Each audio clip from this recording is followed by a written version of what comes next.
It happened on a quiet pier just after sunrise. The morning fog still clung to the air, and the sea was calm and silent. An elderly war veteran sat alone on a bench, gently holding a German shepherd that wasn't even his. The dog leaned into him peacefully, as though they had known each other all their lives. Moments later, that peace shattered. Police sirens pierced the stillness. Patrol cars screeched to a halt at the entrance to the pier, and officers sprinted down the wooden planks. Boots thudded. Commands were shouted. Within seconds, the old man was surrounded, and weapons were drawn. The supervising officer, a stern woman with sharp eyes and a commanding presence, stepped forward and ordered the veteran to move away from the dog. But the veteran didn't move. He simply sat there, confused, still slowly stroking the animal's fur. The officers exchanged tense glances. This wasn't just any dog.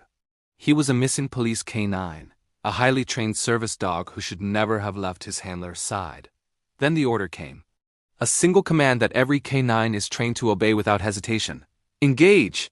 But nothing happened. Instead of attacking, the German shepherd turned, looked at the officers, and then pressed himself closer to the elderly man, positioning his body protectively in front of him. A low growl rumbled in his chest, not at the veteran but at the police officers who had trained him. The supervising officer's face went pale. A canine had just refused a direct order.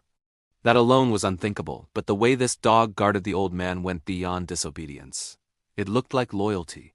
The veteran raised his hands gently, trying to calm the situation. His voice was soft, worn with age, as he explained that he had simply been sitting there when the dog ran straight to him, as if recognizing him. The supervising officer hesitated. Something didn't add up. Police Canine South didn't choose strangers. They followed training, always. Then the veteran noticed something. Just beneath the dog's harness, hidden under the fur, was a faint scar. His hand froze, his breath caught. That scar wasn't random. It belonged to a memory he had locked away years ago, a battlefield explosion that had destroyed his entire military unit and left him barely alive. And the dog beside him now had the exact same scar. The veteran's voice trembled as he spoke. He told them he once had a canine partner overseas, a loyal German shepherd named Delta. They had survived firefights together, patrols, ambushes, everything, until one day, an explosion buried them both. He was rescued barely breathing. His partner was declared dead. Or so he'd been told.